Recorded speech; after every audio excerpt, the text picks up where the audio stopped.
வாங்க நல்லா டேஸ்டியான கும்பகோணம் கடப்பா என்னோட ஸ்டைலில் எப்படி சீக்கிரமாக பண்ணி முடிக்கிறதுன்னு பார்க்கலாம். அதுக்கு ஒரு 80 கிராம் பாசிப்பருப்பை குக்கரில் எடுத்துக்கோங்க. நல்லா வாசனை வர வரைக்கும் வறுத்துட்டு கழுவி எடுத்துகிட்டு வந்துடுங்க. அதில் ஃபைனாக சாப் பண்ண ஒரு வெங்காயம், ஃபைனாக சாப் பண்ண ஒரு மீடியம் சைஸ் தக்காளி, 6லேருந்து 7 பூண்டு, 2 உருளைக்கிழங்க தோல் சீவிட்டு ரஃபாக சாப் பண்ணி ஆட் பண்ணிக்கோங்க. 1/4 டீஸ்பூன் மஞ்சள் பொடி, தேவையான அளவுக்கு தண்ணி ஊற்றி 4லேருந்து 5 விசில் வச்சு எடுத்துக்கோங்க.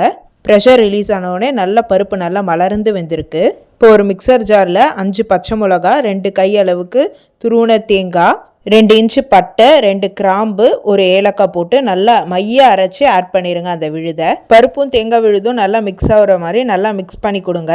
இப்போ எக்ஸ்ட்ரா ஃப்ளேவருக்கு ஒரே ஒரு பிரிஞ்சி இலை மட்டும் சேர்த்துருக்கேன். மிக்சி கழுவுன தண்ணியும் ஆட் பண்ணிக்கோங்க.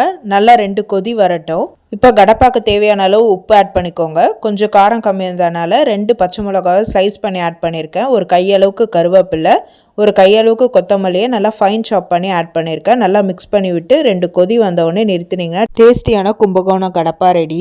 இட்லி தோசைக்கு டேஸ்ட்டு ரொம்ப சூப்பராக இருக்கும். காரம் கம்மியாக இருக்கவங்கன்னா பூரி சப்பாத்தி கூட இந்த கடப்பா ரொம்ப சூட்டபுளாக இருக்கும். செஞ்சு பார்த்து எப்படி இருக்குன்னு சொல்லுங்கள். Happy cooking, healthy living. இந்த மாதிரி ஈஸி, டேஸ்டி, இன்ட்ரெஸ்டிங் ரெசிபிக்கு சக்தி லைஃப் பீடியா சேனலை சப்ஸ்கிரைப் பண்ணிக்கோங்க.